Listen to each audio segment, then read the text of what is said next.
Hello friends, this is Shilpa. Welcome to my channel home science hub. आज की class में हम फिर से करेंगे एक्सटेंशन के कुछ इंपॉर्टेंट क्वेश्चन।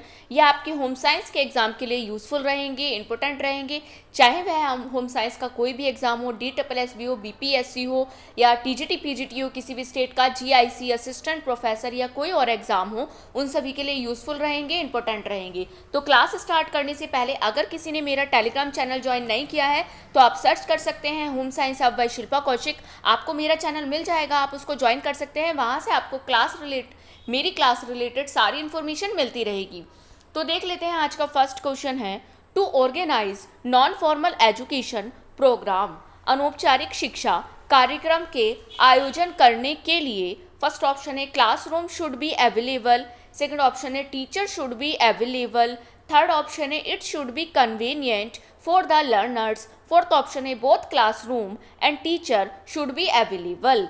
हिंदी में देख लेते हैं। पहला ऑप्शन है कक्षा कक्ष उपलब्ध हो, सेकंड ऑप्शन है शिक्षक उपलब्ध हो, थर्ड ऑप्शन है सीखने वालों को सुविधाजनक हो, फोर्थ ऑप्शन है कक्षा कक्ष और शिक्षक दोनों उपलब्ध हों। बताइए कौन सा ऑप्शन सही है, which option is correct. Non formal education, अनौपचारिक शिक्षा कार्यक्रम के आयोजन के लिए क्या होना चाहिए, it should be convenient for the learners, क्या होना चाहिए, सीखने वालों के लिए सुविधाजनक होना चाहिए। Third option is right option.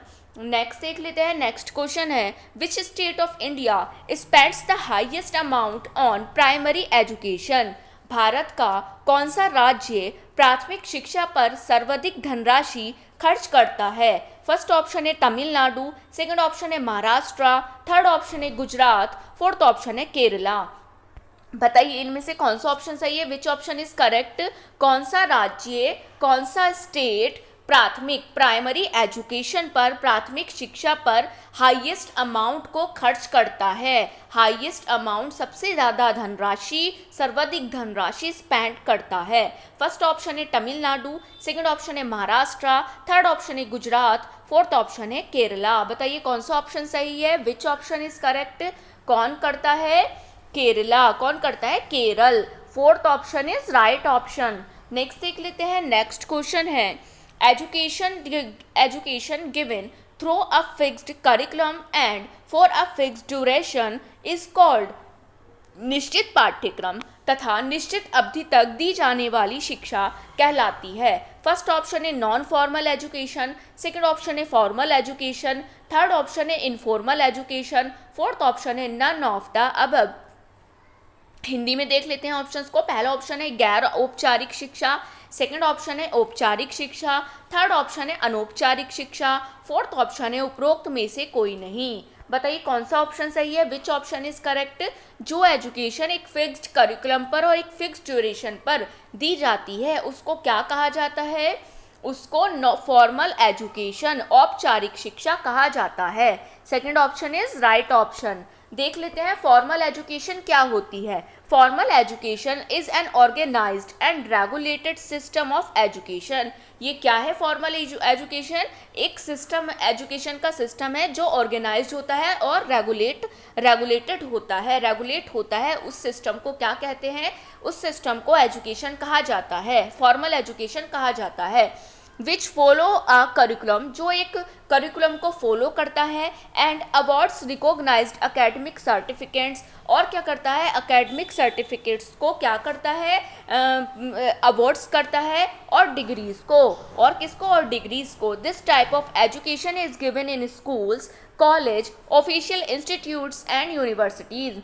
इस प्रकार की जो एजुकेशन होती है वो कहाँ पर दी जाती है, स्कूल्स में, कॉलेजेस में, ऑफिशियल इंस्टीट्यूट्स में और यूनिवर्सिटीज़ में। हिंदी में देख लेते हैं। औपचारिक शिक्षा एक संगठित और विनियमित शिक्षा प्रणाली है जो एक पाठ्यक्रम का पालन करती है और मान्यता प्राप्त शैक्षणिक प्रमाण पत्र या डिग्री प्रदान करती है, और इस प्रकार की शिक्षा स्कूलों, कॉलेजों, आधिकारिक संस्थाओं और विश्वविद्यालयों में दी जाती है। नेक्स्ट देख लेते हैं। नेक्स्ट क्वेश्चन है, when education is imparted through a fixed curriculum it is called, जब निश्चित पाठ्यक्रम में शिक्षा कराई जाती है तो उसे कहते हैं। फर्स्ट ऑप्शन है non formal education, second option है फॉर्मल एजुकेशन, थर्ड ऑप्शन है इनफॉर्मल एजुकेशन, फोर्थ ऑप्शन है फॉर्मल एजुकेशन।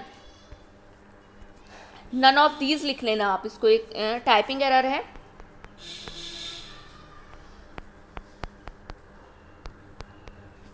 और क्वेश्चन भी आपका रिपीट हुआ है।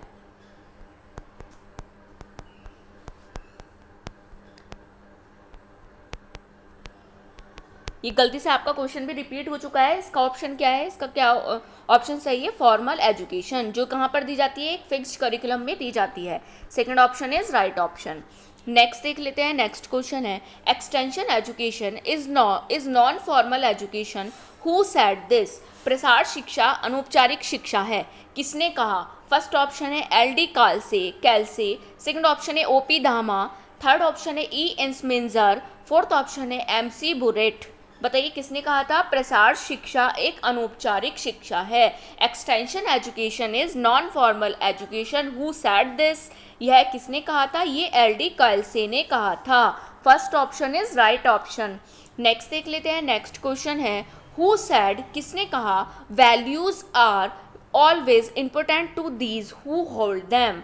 मूल्य हमेशा उनके लिए महत्वपूर्ण होते हैं जो उन्हें धारण करते हैं, ऐसा किसने कहा? फर्स्ट ऑप्शन है फ्रॉयड, सेकंड ऑप्शन है ग्रॉस एंड क्रैंडल। यहाँ करेक्ट कर लीजिएगा, क्रैंडल आएगा।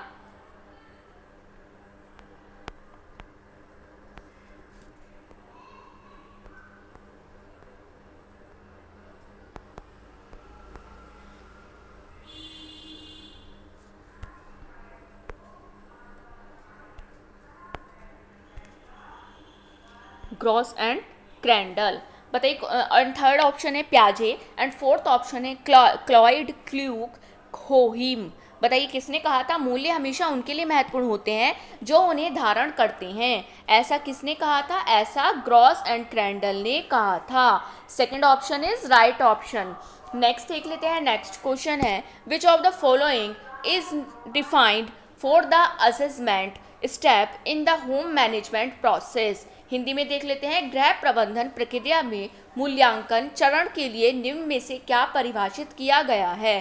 फर्स्ट ऑप्शन है gathering resources and assigning responsibilities to carry out the plan, second option है checking the progress of your plan and taking corrective measures if necessary, third option है completing previously planned and conducted activities according to the plan, fourth option है thinking ahead and making a list of all the tasks that need to be done। Hindi में देख लेते हैं। पहला option है योजना को पूरा करने के लिए संसाधनों को इकट्ठा करना और जिम्मेदारियां तय करना, सेकंड ऑप्शन है अपनी योजना की प्रगति की जांच करना और आवश्यक होने पर सुधारक उपाय लेना, थर्ड ऑप्शन है पहले बनाई गई और आयोजित की गई गतिविधियों को योजना के अनुसार पूरा करना, फोर्थ ऑप्शन है आगे की सोचना और उन सभी कार्यों को एक सूची बनाना जो किए जाने चाहिए। बताइए कौन सा ऑप्शन सही है? गृह प्रबंधन प्रक्रिया में मूल्यांकन चरण के लिए निम्न में से क्या परिभाषित किया गया है? क्या परिभाषित किया गया है? Checking the progress of all plans and taking cohesive measures if necessary, अपनी योजना की प्रगति की जांच करना और आवश्यक होने पर सुधारक उपाय लेना, second option is right option. Next देख लेते हैं। नेक्स्ट क्वेश्चन है what is the process of evaluating the progress of a project based on predetermined objective indicators and other objectives called? पूर्व निर्धारित वस्तुनिष्ठ सूचक तथा अन्य वस्तुनिष्ठ आधारित परियोजना की प्रगति के मूल्यांकन की प्रक्रिया को कहते हैं, क्या कहते हैं? फर्स्ट ऑप्शन है इवैल्यूएशन, सेकेंड ऑप्शन है मॉनिटरिंग, थर्ड ऑप्शन है असेसमेंट्स, फोर्थ ऑप्शन है इम्प्लीमेंटेशन। हिंदी में देख लेते हैं। पहला ऑप्शन है मूल्यांकन, सेकेंड ऑप्शन है प्रबोधन, थर्ड ऑप्शन है निर्धारण, फोर्थ ऑप्शन है कार्यान्वयन। बताइए उसको क्या कहा जाता है? पूर्व निर्धारित वस्तुनिष्ठ सूचक तथा अन्य वस्तुनिष्ठ आधारित परियोजना की प्रगति के मूल्यांकन की प्रक्रिया को क्या कहा जाता है? कार्यान्वयन, implementation. Fourth option is right option. Next देख लेते हैं। नेक्स्ट क्वेश्चन है इवैल्यूएशन इज रिक्वायर्ड, मूल्यांकन की आवश्यकता होती है। फर्स्ट ऑप्शन है at the end of the programme, second option है at the beginning of the programme, third option है once during the programme, fourth option है at every stage of the programme. Hindi में देख लेते हैं। पहला ऑप्शन है मूल्यांकन के अंत में, सेकंड ऑप्शन है कार्यक्रम के शुरू में, थर्ड ऑप्शन है कार्यक्रम के दौरान एक बार, फोर्थ ऑप्शन है कार्यक्रम के प्रत्येक चरण में। बताइए मूल्यांकन की रिक्वायरमेंट आवश्यकता कब होती है? कार्यक्रम के प्रत्येक चरण में, at every stage of the programme. Fourth option is right option. Next देख लेते हैं। नेक्स्ट क्वेश्चन है the highest level of cognitive aspects of teaching is, शिक्षण के ज्ञानात्मक पक्ष का सर्वोत्तम स्तर है। फर्स्ट ऑप्शन है एक्सपेरिमेंट, सेकंड ऑप्शन है एनालिसिस, थर्ड ऑप्शन है सिंथेसिस, फोर्थ ऑप्शन है इवैल्यूएशन। हिंदी में देख लेते हैं। पहला ऑप्शन है प्रयोग, सेकंड ऑप्शन है विश्लेषण, थर्ड ऑप्शन है संश्लेषण, फोर्थ ऑप्शन है मूल्यांकन। बताइए कौन सा ऑप्शन सही है? Which option is correct? शिक्षण के ज्ञानात्मक पक्ष का सर्वोत्तम स्तर क्या होता है? क्या होता है? मूल्यांकन, evaluation. Fourth option is right option. Next देख लेते हैं। नेक्स्ट क्वेश्चन है which type of test are easy to evaluate and reliable. Hindi में देख लेते हैं क्वेश्चन को। किस प्रकार की के परीक्षणों का मूल्यांकन आसान और विश्वसनीय है? फर्स्ट ऑप्शन है एसे टेस्ट, सेकंड ऑप्शन है वर्बल टेस्ट, थर्ड ऑप्शन है बिहेवियरल टेस्ट, फोर्थ ऑप्शन है ऑब्जेक्टिव टेस्ट। हिंदी में देख लेते हैं। पहला ऑप्शन है निबंधात्मक परीक्षण, सेकंड ऑप्शन है मौखिक परीक्षण, थर्ड ऑप्शन है व्यवहारात्मक परीक्षण, फोर्थ ऑप्शन है वस्तुनिष्ठ परीक्षण। बताइए कौन सा ऑप्शन सही है? किस प्रकार के परीक्षणों का मूल्यांकन आसान और क्या है? विश्वसनीय है। इवैल्यूएट कौन सा इजी है और क्या है? रिलायबल है। बताइए कौन सा ऑप्शन सही है? ऑब्जेक्टिव, कौन सा ऑप्शन सही है? ऑब्जेक्टिव टेस्ट, वस्तुनिष्ठ परीक्षण। Fourth option is right option. Next आपके यहाँ से शुरू हो जाएंगे ह्यूमन डेवलपमेंट के क्वेश्चन। तो देख लेते हैं उसका आज का फर्स्ट क्वेश्चन है which of the following methods does not come under child centred methods. Hindi में देख लेते हैं। निम्नलिखित में से कौन सी विधि बाल केंद्रित विधियों में नहीं आती है? फर्स्ट ऑप्शन है डेमोन्स्ट्रेशन मेथड, सेकंड ऑप्शन है प्लानिंग मेथड, थर्ड ऑप्शन है लेबोरेटरी मेथड, फोर्थ ऑप्शन है असाइनमेंट मेथड। हिंदी में देख लेते हैं। पहला ऑप्शन है प्रदर्शन विधि, सेकंड ऑप्शन है योजना विधि, थर्ड ऑप्शन है प्रयोगशाला विधि, फोर्थ ऑप्शन है असाइनमेंट विधि। बताइए कौन सा ऑप्शन सही है? Which option is correct? निम्नलिखित में से कौन सी विधि बाल केंद्रित विधियों में नहीं आती है? कौन सी नहीं आती है? डेमोन्स्ट्रेशन मेथड, प्रदर्शन विधि। First option is right option. क्यों? क्योंकि ये क्या होती है? यह टीचर सेंटर्ड होती है। टीचर क्या करता है? अपने हिसाब से डेमोन्स्ट्रेट करता है किसी भी टॉपिक को लेकर या किसी भी वस्तु का क्या करता है? प्रदर्शन करता है डेमोन्स्ट्रेशन मेथड द्वारा। तो ये किसके लिए सेंटर्ड होती है? टीचर सेंटर्ड होती है, चाइल्ड सेंटर्ड नहीं माना जाता है इसको। नेक्स्ट देख लेते हैं। Who established the kindergarten system. Kindergarten व्यवस्था को किसने स्थापित किया? फर्स्ट ऑप्शन है फ्रॉवेल, सेकंड ऑप्शन है पेस्टोलॉजी, थर्ड ऑप्शन है जॉन डीवी, फोर्थ ऑप्शन है मारिया मोंटेंसरी। बताइए किसने किंडरगार्टन सिस्टम की व्यवस्था को स्थापित किया था? किसने किया था? फ्रॉवेल ने। First option is right option. देख लेते हैं किंडरगार्टन सिस्टम क्या होता है। The kindergarten system was established by Friedrich Froebel. किसके द्वारा एस्टैब्लिश्ड किया गया था? ये फ्रेडरिक फ्रॉवेल के द्वारा एस्टैब्लिश्ड किया गया था। He opened the first kindergarten school in Germany in 1837। इन्होंने क्या किया था? फर्स्ट किंडरगार्टन स्कूल को ओपन किया था। कहाँ पर? जर्मनी में। कौन से ईयर में? 1837 में। Kindergarten is an important stage of early education for children. Kindergarten क्या है? एक इम्पोर्टेंट स्टेज है किसके लिए?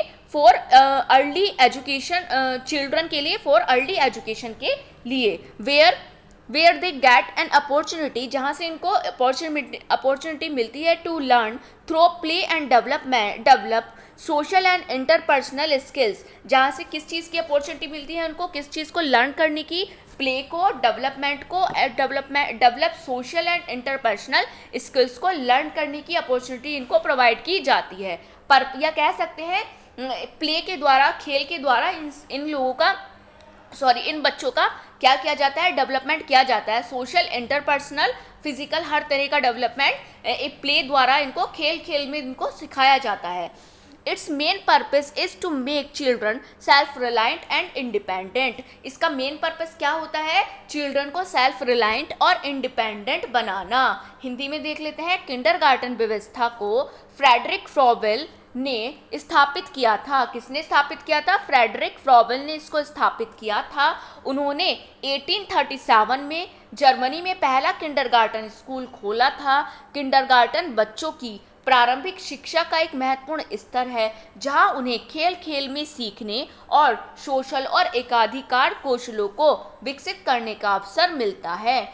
इसका मूल उद्देश्य बच्चों को आत्मनिर्भर और स्वतंत्र बनाना है। क्या बनाना है, सेल्फ रिलायंट और इंडिपेंडेंट बच्चों को बनाना है। इसका यह मेन उद्देश्य है, मेन पर्पस है। नेक्स्ट देख लेते हैं, नेक्स्ट क्वेश्चन है, institutions which provide protection and care to children below the age of 2 years are called। संस्थाएं जो 2 से कम उम्र के बच्चों की संरक्षता एवं देखभाल करती है उन्हें कहते हैं। फर्स्ट ऑप्शन है क्रैच, सेकंड ऑप्शन है बालबाड़ी, थर्ड ऑप्शन है शिशु स्कूल, देही घर, फोर्थ ऑप्शन है रिमांड होम। हिंदी में देख लेते हैं, पहला ऑप्शन है क्रैच, सेकंड ऑप्शन है बालबाड़ी, थर्ड ऑप्शन है शिशु स्कूल या धाई घर, फोर्थ ऑप्शन है रिमांड घर। बताइए कौन सा ऑप्शन सही है, विच ऑप्शन इज करेक्ट। वह संस्थाएं जो 2 वर्ष से कम उम्र के बच्चों को केयर और उनकी क्या करती हैं, प्रोटेक्शन करती हैं, उसको क्या कहा जाता है, उसको क्या कहा जाता है, उसको क्रैच कहा जाता है। First option is right option. देख लेते हैं क्रैच क्या है। A creche is a facility which enables parents to leave their children while they go to the work. इसी क्या फैसिलिटी देती है, किस चीज़ की सुविधा देती है, पेरेंट्स को, अगर पेरेंट्स वर्किंग है या वह कहीं बाहर गए हैं तो उनको वह अपने बच्चों को क्रैच में छोड़ सकते हैं और वहाँ पर उनकी पूरी तरह से देखभाल रखी जाती है, उनकी पूरे न्यूट्रिशन का, उनके सोने का, उनके खाने पीने का, सब चीज़ का ध्यान वहाँ रखा जाता है। And where the children are provided with a stimulating environment, जहाँ चिल्ड्रन को क्या किया जाता है, स्टिमुलेटिंग एनवायरनमेंट प्रोवाइड किया जाता है। किसके लिए, फॉर देयर ओवरऑल डेवलपमेंट, उनके ओवरऑल डेवलपमेंट के लिए एक स्टिमुलेटिंग एनवायरनमेंट उनको दिया जाता है जिससे उनका पूरा डेवलपमेंट अच्छी तरह से हो सके। नेक्स्ट देख लेते हैं, क्रैच एक ऐसी सुविधा है जो माता पिता को काम पर जाने के दौरान अपने बच्चों को वहां छोड़ने में सक्षम बनाती है और जहां बच्चों को अपने समग्र विकास के लिए प्रेरक वातावरण प्रदान करती है। नेक्स्ट देख लेते हैं, नेक्स्ट क्वेश्चन है, definition of learning, the process by which an activity is generated or changed through training as the change is not contingent upon training. Hindi में देख लेते हैं, अध्ययन की परिभाषा वह प्रक्रिया जिसके द्वारा एक गतिविधि की उत्पत्ति होती है या प्रशिक्षण के माध्यम से परिवर्तित होती है, क्योंकि परिवर्तन प्रशिक्षण पर आरोग्य नहीं है। फर्स्ट ऑप्शन है हरलोक, सेकंड ऑप्शन है E.R. हिलगार्ड, थर्ड ऑप्शन है मोयन, फोर्थ ऑप्शन है नन। हिंदी में देख लेते हैं, पहला ऑप्शन है हरलोक, लोक आएगा यहाँ, करेक्ट कर लेना आप। सेकंड ऑप्शन है E.R. हिलगार्ड, थर्ड ऑप्शन है मोयन, फोर्थ ऑप्शन है कोई नहीं। बताइए कौन सा ऑप्शन सही है, विच ऑप्शन इज करेक्ट। अध्ययन की परिभाषा वह प्रक्रिया जिसके द्वारा एक गतिविधि की उत्पत्ति होती है या प्रशिक्षण के माध्यम से परिवर्तित होती है, क्योंकि परिवर्तन प्रशिक्षण पर अयोग्य नहीं है। यह किसने कहा था, E.R. हिलगार्ड ने। Second option is right option.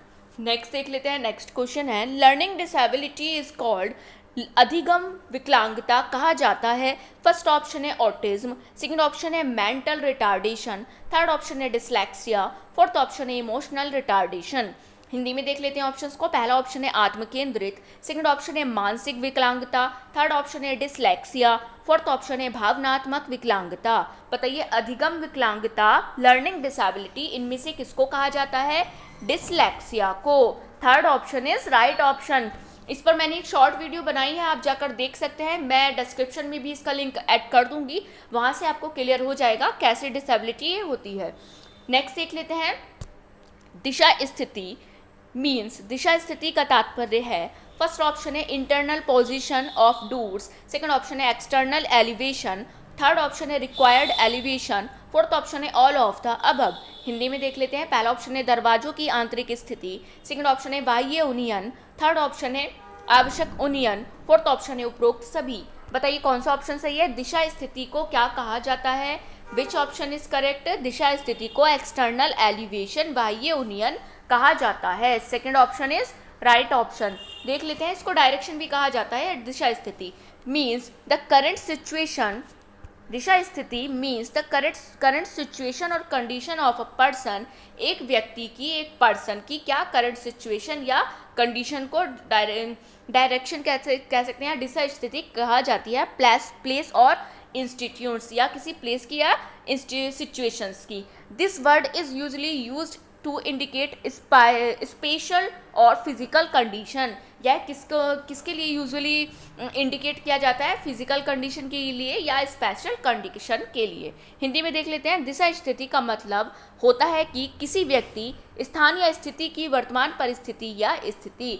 यह शब्द आमतौर पर स्थानिक या भौतिक परिस्थितियों को संकेतित करने के लिए प्रयुक्त होता है। नेक्स्ट देख लेते हैं, नेक्स्ट क्वेश्चन है, the use of left hand or right hand by a child depends on, बालक का बायां हाथ या दाएं हाथ का प्रयोग निर्भर करता है। फर्स्ट ऑप्शन है इन्वायरमेंट, सेकंड ऑप्शन है लर्निंग, थर्ड ऑप्शन है चाइल्ड्स विश, फोर्थ ऑप्शन है ब्रेन डोमिनेंस। हिंदी में देख लेते हैं, पहला ऑप्शन है वातावरण, सेकंड ऑप्शन है अधिगम, थर्ड ऑप्शन है बालक की इच्छा, फोर्थ ऑप्शन है मस्तिष्क प्रभुत्व पर। बताइए कौन सा ऑप्शन सही है? बालक का राइट और लेफ्ट हैंड का प्रयोग किस पर डिपेंड करता है? ब्रेन डोमिनेंस पर, मस्तिष्क प्रभुत्व पर। Fourth option is right option. Next देख लेते हैं, नेक्स्ट क्वेश्चन है, the pattern of development is such that, विकास का प्रतिमान ऐसा होता है। फर्स्ट ऑप्शन है about which there is no prediction, second option है about which there is prediction, third option है development takes place in the same way in all parts of the body, third option है the rate of development in the same for every person. Hindi में देख लेते हैं, पहला option है जिसके बारे में भविष्यवाणी नहीं होती, सेकंड ऑप्शन है जिसकी भविष्यवाणी होती है, थर्ड ऑप्शन है शरीर के सभी भागों पर विकास एक सा होता है, फोर्थ ऑप्शन है प्रत्येक जन के लिए विकास की दर एक समान होती है। बताइए डेवलपमेंट से किस चीज़ का प्रतिमान लगाया जा सकता है? क्या लगाया जा सकता है? About which there is prediction, जिसकी भविष्यवाणी होती है। विकास किसी व्यक्ति के डेवलपमेंट को देखकर हम प्रेडिक्शन लगा सकते हैं कि इसकी आगे का डेवलपमेंट कैसा रहेगा। Second option is right option. Next देख लेते हैं, नेक्स्ट क्वेश्चन है, vocational guidance should focus on, व्यवसायिक निर्देशन में बल देना चाहिए। फर्स्ट ऑप्शन है getting a job, second option है helping the clients find a suitable job, third option है making the education system career oriented, fourth option है helping the client choose the suitable career. Hindi में देख लेते हैं, पहला option है नौकरी दिलाने पर, सेकंड ऑप्शन है सेवार्थी की उचित नौकरी ढूंढने में सहायता करने पर, थर्ड ऑप्शन है शिक्षा व्यवस्था को वृत्ति उन्मूलन बनाने पर, फोर्थ ऑप्शन है सेवार्थी को उचित वृत्ति चयन में सहायता करने पर। बताइए कौन सा ऑप्शन सही है? Which option is correct? व्यवसायिक निर्देशन, वोकेशनल गाइडेंस किस पर फोकस करने चाहिए, का किस पर बल देना चाहिए? किस पर देना चाहिए? Making the education system career oriented, शिक्षा व्यवस्था की को वृत्ति उन्मुख बनाने पर। Third option is right option. Next देख लेते हैं, नेक्स्ट क्वेश्चन है, educational psychology is related to, शिक्षा मनोविज्ञान संबंधित है। फर्स्ट ऑप्शन है द लर्नर, सेकंड ऑप्शन है the learning situation, third option है the learning process, fourth option है all of the above. Hindi में देख लेते हैं, पहला ऑप्शन है अधिगम कर्ता से, सेकंड ऑप्शन है अधिगम परिस्थिति से, थर्ड ऑप्शन है अधिगम प्रक्रिया से, फोर्थ ऑप्शन है उपरोक्त सभी। बताइए शिक्षा मनोविज्ञान संबंधित है, educational psychology is related to, किस चीज से रिलेटेड होती है educational psychology? Which option is correct? किससे होती है? अधिगम कर्ता से, अधिगम परिस्थिति से और अधिगम प्रक्रिया से। उपरोक्त सभी किससे होती है? द लर्नर से, लर्निंग सिचुएशन से और लर्निंग प्रोसेस से। Fourth option is right option. Next देख लेते हैं, नेक्स्ट क्वेश्चन है, टेबुला रासा मीन्स, टेबुला रासा का मतलब होता है। फर्स्ट ऑप्शन है arrangement, tabular arrangement, second option है ब्लैंक स्लेट, थर्ड ऑप्शन है chair and table, fourth option है बोर्ड एंड स्लेट। हिंदी में देख लेते हैं। पहला ऑप्शन है टेबुलर अरेंजमेंट, सेकेंड ऑप्शन है ब्लैंक स्लेट, थर्ड ऑप्शन है कुर्सी और मेज, फोर्थ ऑप्शन है बोर्ड और स्लेट। बताइए टेबुलर राशा का क्या मीनिंग होता है, विच ऑप्शन इज करेक्ट।